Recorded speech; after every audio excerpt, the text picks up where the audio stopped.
Surgery was successful. However, tests after the operation found cancer had been present. My medical team therefore advised that I should undergo Kate Middleton was expected to recover from a simple surgery, but doctors soon whispered a word no royal ever wants to hear: cancer. It all began in January 2024, when Kate entered the hospital for what was believed to be a routine abdominal procedure. Doctors assured the palace and her family it was nothing to worry about. The plan was clear: a few days of rest, followed by a swift return to her royal duties. But that confidence crumbled once the test results came back. Hidden in the silence of her body was something far more dangerous: cancer, quietly advancing beneath her composed smile and perfect posture. The diagnosis struck without warning, unraveling every layer of security and certainty the palace tried to maintain. For Kate, it was not just a medical revelation, it was a betrayal from within, a cruel twist against her years of discipline, health-conscious living, and iron-willed endurance. For Prince William, the news was soul-shattering. This wasn't just the mother of his children or the future queen consort, this was his partner, his anchor. And now, everything about their life, their public image, their private sanctuary, their carefully built world was thrown into chaos. Yet the public heard nothing. The gates of Kensington Palace closed tighter than ever before. No statements, no updates, just silence. And that silence screamed louder than words. Why had she disappeared? Why was William suddenly stepping away? From public events? Whispers filled the void. But the truth remained hidden, because what lay behind the walls wasn't scandal. It was fear, pain, and a desperate attempt to protect what mattered most. But to understand how devastating this news was, we need to go back to the very beginning, when William and Kate's story first began. Their bond was built in silence, college halls, shared flats, and quiet walks that turned friendship into forever. It was the fall of 2001 when Catherine Middleton arrived at the University of St. Andrews in Scotland. She wasn't royalty. She wasn't famous. She was just a bright, quietly confident young woman with a strong sense of purpose. Prince William was there too, already burdened by a last name that defined a nation, but yearning for something real, something untouched by status. Their paths crossed not with grandeur, but with subtlety. At St. Salvatore's Hall, where they lived as students, casual hellos turned into shared classes, shared jokes, and eventually a shared understanding of what it meant to feel seen. Their friendship was the foundation. No press, no obligations, just two people walking side by side. But everything changed in 2002, during a student charity fashion show. Kate, once reserved, walked out in a sheer black dress, bold and unapologetic. In that moment, something shifted in William. The friend became someone impossible to ignore. By 2003, their connection had deepened into a romance. They moved in together with two other friends, building a life that felt almost ordinary. Miles away from flashing cameras and palace gates. Their time at Balgo House on the Strathyrum estate gave them freedom, a chance to laugh, argue, grow, and make mistakes like any couple in love. But love, especially royal love, never comes without tests. In 2004, the pressures mounted and they broke up. Briefly. The media exploded, turning their heartbreak into headlines. But what the world didn't see was how the distance only clarified what they meant to each other. They reconciled soon after, stronger, wiser, and more determined. And when Kate quietly attended Prince William's graduation from the Royal Military Academy Sandhurst in 2006, it wasn't just a girlfriend watching her partner succeed. It was a woman standing in silent solidarity, signaling a future she was ready to embrace. Their relationship remained quietly resilient through the years. They broke up again in April 2007, and once more the world speculated. But again, they found their way back, proving that their story wasn't built on fairy tale perfection, but on real, hard-earned trust. In 2010, high above the clouds near Huaytry, Mount Kenya, William proposed. No royal fanfare, just the wilderness, a cabin, and a sapphire ring once worn by Princess Diana, a symbol of legacy, love, and unspoken promises. The engagement was made public later that year, and the world rejoiced. A commoner would marry a prince, But this wasn't a Cinderella story. It was something far deeper. On April 29, 2011, millions watched as Kate walked down the aisle of Westminster Abbey. Her elegance was undeniable, her composure unshakable. But it wasn't the dress or the pageantry that made the moment historic. It was the unbreakable bond between two people who had survived distance, pressure, and scrutiny. Kate became the Duchess of Cambridge. The nation celebrated. But behind the smiles and kisses, there was a deeper truth. They had made it this far together. Their fairy tale was in motion, but the next chapter would test their vows like never before. The cameras stopped flashing. Royal appearances faded, and the world began to whisper, "Where is Kate?" By early 2024, the silence was deafening. The Duchess of Cambridge, once the centerpiece of public engagements and palace press releases, had vanished from the spotlight. No official statements, no photographs, just a growing void where a beloved royal figure used to stand. The media, always watching, always waiting, began to churn. Speculation snowballed. Was she unwell? Was there a scandal? Was the palace hiding something? In a world built on image, the sudden disappearance of someone so prominent sent alarm bells ringing. But behind palace walls, something far more devastating was unfolding. While journalists pieced together theories, inside the royal residence, life was unraveling in slow motion. Royal engagements were quietly cancelled. Official schedules were left blank. The public was offered silence. But for those closest to William and Kate, the truth was already a heavy burden. The diagnosis had been made: cancer. And with it came an invisible war that neither title nor tradition could prevent. Jason Knauf, once a senior aide who had worked closely with the couple, later shared a moment that would haunt him forever. A phone call, brief, broken, and raw. The kind of call that strips all formality from even the most guarded voices. He didn't speak of protocols or PR strategies. He spoke of a prince who, for the first time, sounded utterly lost. William's voice cracked under the weight of reality. This wasn't the composed future king the world was used to. This was a man staring down a nightmare, his wife by his side, and no roadmap to guide them through it. Inside the palace, William was unraveling. Those closest to him began to notice changes. He skipped meals, canceled meetings, avoided the staff he used to greet with warmth. His presence dimmed. He withdrew not out of selfishness, but survival. Holding the family together behind closed doors became his only mission. But the pressure was unrelenting. The burden of secrecy, the fear of loss, the uncertainty of tomorrow. Every day that passed without a public appearance only deepened the rumors. But William didn't care about perception. Not anymore. He cared about Kate, about her strength, about her pain, about their children who were still too young to understand why the air felt heavier or why their mother's smile seemed more distant. In public, the world asked questions. In private, William lived the answers. He wasn't just trying to hold himself together, he was holding together a family that was quietly bracing for the unthinkable. The palace had become a fortress of silence, but inside, the storm was already raging. But William wasn't just a husband. He was a father trying to shield his children from a storm they couldn't see coming. Explaining cancer to children is hard. Explaining it when the world is watching is nearly impossible. Inside the palace walls, where tradition often silences emotion, Prince William and Kate Middleton faced the most intimate challenge of all, telling their 3 young children that their mother was sick, not with a cold, not with something that could be fixed by a day of rest, but with cancer. A word too heavy for childhood, a truth too painful for innocence. The decision to open that door didn't come easily. They stayed up late, whispered, through tears, and clung to each other, trying to find a way to wrap such a terrifying reality in words soft enough for George, Charlotte, and Louis to understand. The children had already sensed the change. Kate's absence from school pickups, the missed breakfasts, the unusual quiet in the mornings. George had grown more reserved. Charlotte asked more questions, and little Louis, still too young to grasp the full weight, simply clung to his mother's side longer each night.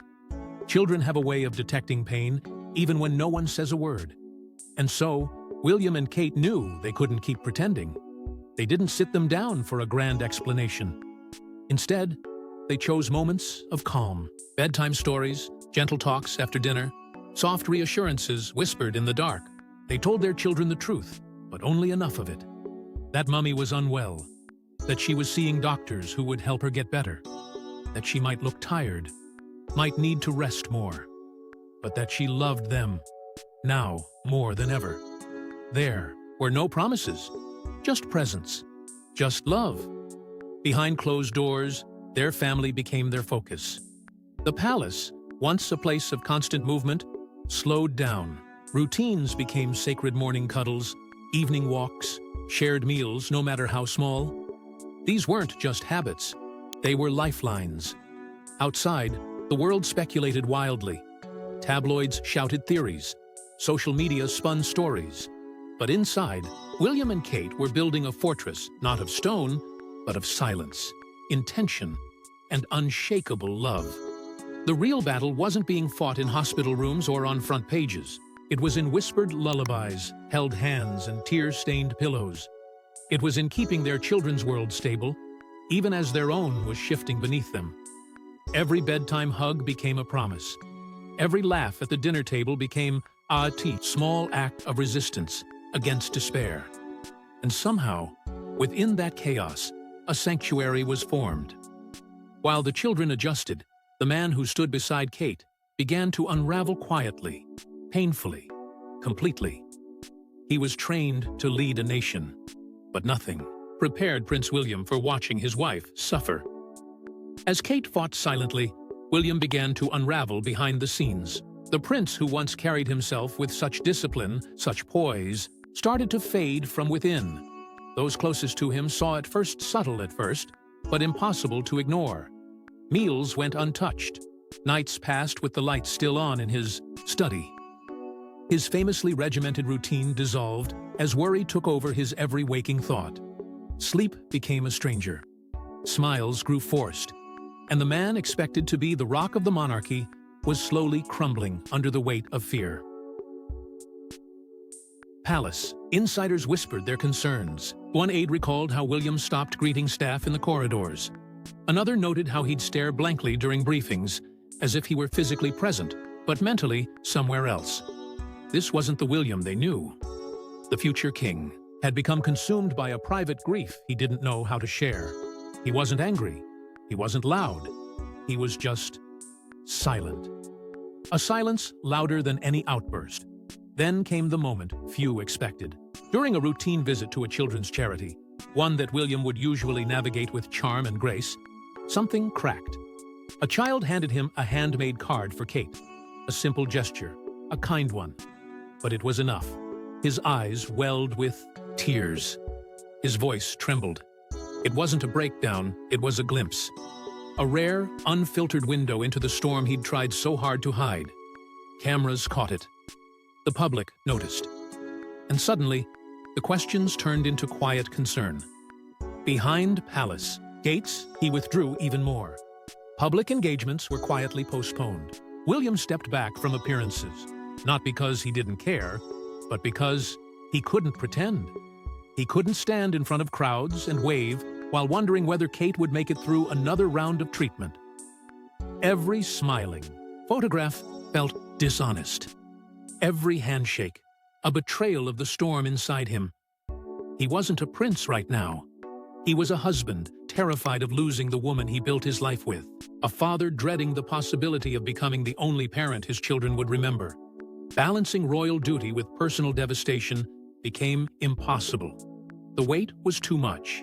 For a man raised under the spotlight, whose every move had been choreographed since childhood, William was finally facing a trial no preparation could fix. And for once, he let go of the role he was born into and allowed himself to feel. The quiet despair, the helplessness, the haunting what-ifs. They weren't just shadows. They were constant companions. And as Kate continued her private battle, William sank deeper into his own. And then came the moment that shattered the silence. Kate stepped forward, alone. She stood alone, her voice calm, her message devastating. "I have cancer." After months of silence, absence, and endless speculation, Catherine, Princess of Wales, stepped in front of a camera and told the world what no one wanted to hear. In a video recorded at Windsor, she addressed the public not as a royal, not as a duchess, but as a woman, a mother, a wife fighting for her life. Her words were steady, but behind that composure was a storm of emotion. She revealed that while recovering from her January surgery, doctors discovered cancer, and upon their advice, she began chemotherapy. The world paused. The mystery that had consumed tabloids and whispers for weeks now had a face, a voice, a truth. The confession wasn't theatrical. It wasn't filled with dramatic declarations. It was something far more piercing, real vulnerability. Kate spoke of how she and William had taken time to explain everything to their children in a way that would not frighten them. She expressed her gratitude to the medical team, her love for her family, and her hope for healing. She wasn't seeking attention. She wasn't asking for sympathy. She was simply sharing the truth that had quietly shaped every moment behind palace doors, and the world responded not with gossip, but with grace. Social media feeds, once riddled with wild theories, filled with prayers and support. Strangers wrote letters. Public figures paid tribute. Mothers battling their own illnesses posted messages of solidarity. Cancer survivors praised her strength. Her revelation became more than a headline. It became a mirror reflecting the fear, strength, and resilience that millions knew all too well. For a brief moment, the title princess didn't matter. What mattered was her honesty, her willingness to show that even behind the royal facade, pain lives, breathes, and bleeds. The media pivoted. Journalists who once chased shadows now covered her story with softness. Analysts abandoned speculation and instead amplified voices of hope. The conversation shifted from suspicion to solidarity. It was a rare reversal where truth silenced rumor and grace conquered curiosity. Kate's words reached beyond the gates of Windsor. They found their way into hospital rooms, family kitchens, and hearts around the world. Because in that moment, she wasn't just Catherine, the future queen consort. She was every woman who's ever felt her world shift under her feet. Every parent who's held back tears for the sake of their children. Every person who's faced a diagnosis with shaking hands but unbreakable resolve. She stood alone to speak, but in truth, she stood with millions. But this wasn't the first time Kate had faced health battles head-on, not for herself, but for others. Long before her diagnosis, Kate had been fighting another war against silence. Around illness, from the earliest days of her royal journey, Catherine understood that privilege came with purpose. She didn't chase headlines or the spotlight. She chased meaning. And she found it in the quiet places, the hospital corridors, the charity offices, the support groups few ever noticed. Long before cancer entered her own body, Kate had already thrown herself into a battle that millions face in silence. She took on causes the world often ignored, the invisible scars of mental health, the devastating impact of childhood trauma, and the paralyzing fear wrapped in every cancer diagnosis. For Kate, these weren't statistics. They were stories, real people, real pain. Her involvement wasn't surface level. She wasn't content to show up, smile, and leave. She asked questions. She sat with patients. She listened to parents struggling to keep their children alive. She gave her time to the Royal Foundation, where she helped lead groundbreaking initiatives on emotional well-being. With a deep-rooted belief that mental health should be treated with the same urgency as physical illness, she helped create programs designed to reach families before crisis struck.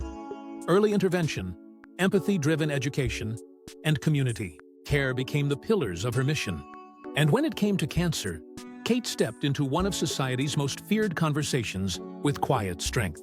She championed early detection. She backed funding for pediatric cancer research. She visited wards where children smiled through pain.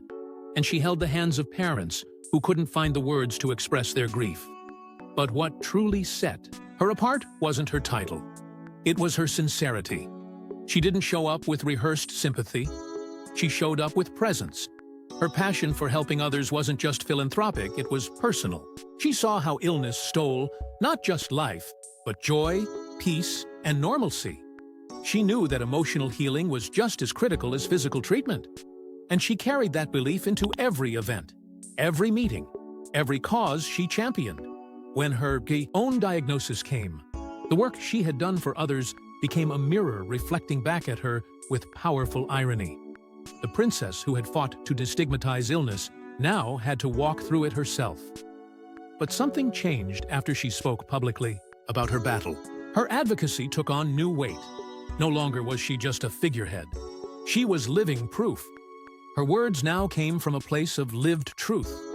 People listened more closely. Fundraising campaigns gained momentum. Awareness skyrocketed. And in hospitals around the country, her name carried not just status, but hope. Kate had always given her voice to the voiceless. But now, that voice echoed louder than ever. And though her journey was filled with pain, it also lit a path for others, a path where illness didn't mean invisibility, and vulnerability became strength. But through all this, one thing remained. Constant Kate was never alone. In Kensington Palace, love showed up in quiet ways. Bedtime stories, home-cooked meals, and standing together in silence. While the world watched from a distance, inside the palace, life was stitched together not by protocol, but by presence. Prince William never left Kate's side. He wasn't just her husband. He became her shield, her comfort, and her anchor in the chaos. Emotionally, he held the space when she couldn't. Physically, he became the steady hand beside hers. Spiritually, he carried their hope when hers ran thin. His public composure masked the depth of his private devotion. Every missed engagement wasn't neglect of duty, it was a choice to put his wife first. And behind that decision stood a family moving as one. Kate's parents, Carol and Michael, stepped in without hesitation.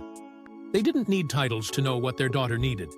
They helped with the children, took over small responsibilities, and offered a warmth that reminded Kate of simpler times before castles, before coronations, before cancer. Her sister, Pippa, and brother, James, played their part too, checking in, making visits, ensuring the Duchess never felt isolated in a life that could so easily become lonely. They were the invisible pillars holding up her private world, even as the public world looked on. Even beyond bloodlines, support poured in. Queen Camilla and King Charles, both facing their own struggles, offered heartfelt reassurance. Charles, battling his own diagnosis, expressed nothing but admiration for Kate's grace under pressure. In an unexpected moment of unity, even Prince Harry and Meghan reached out.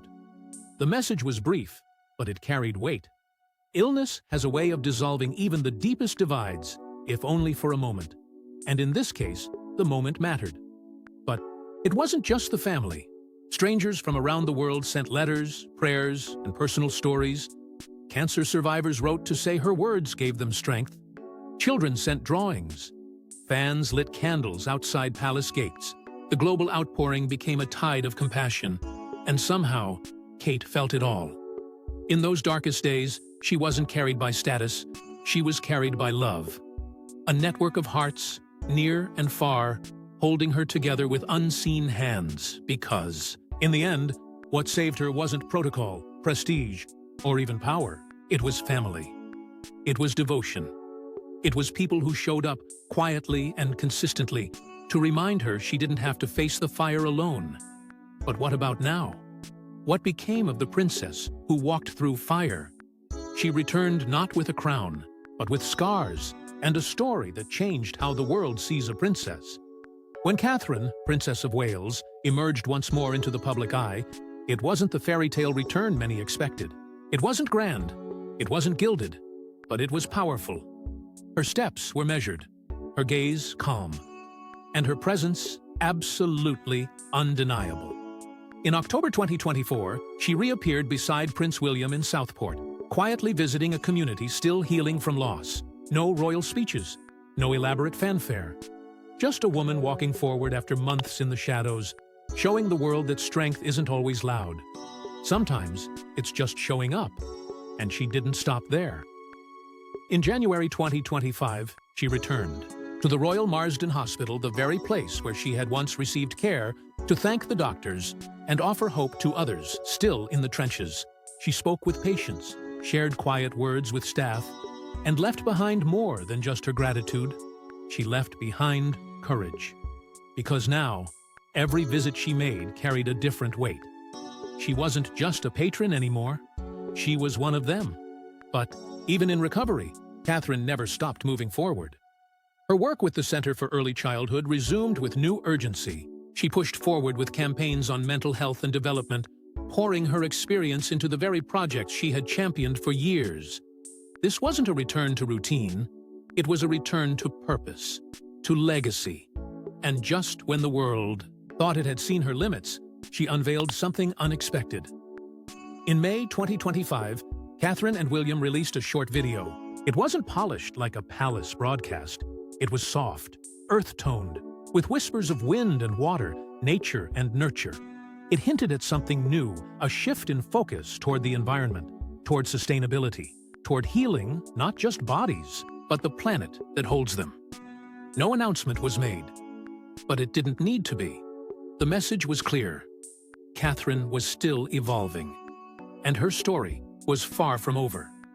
What the world witnessed wasn't just a woman returning to royal duty. It was a woman reborn from pain, one who had faced mortality and emerged with greater clarity, sharper conviction, and deeper love. Through every step, Prince William stood beside her, not as her protector, but as her partner. Their bond, once admired for its elegance, was now revered for its resilience. This wasn't the future king and queen playing their roles. This was a couple that had walked through fire and chosen to keep walking together. The princess may have fallen silent for a time, but now her story speaks louder than ever. Thanks for watching. Don't forget to like and subscribe, and we will see you in the next one.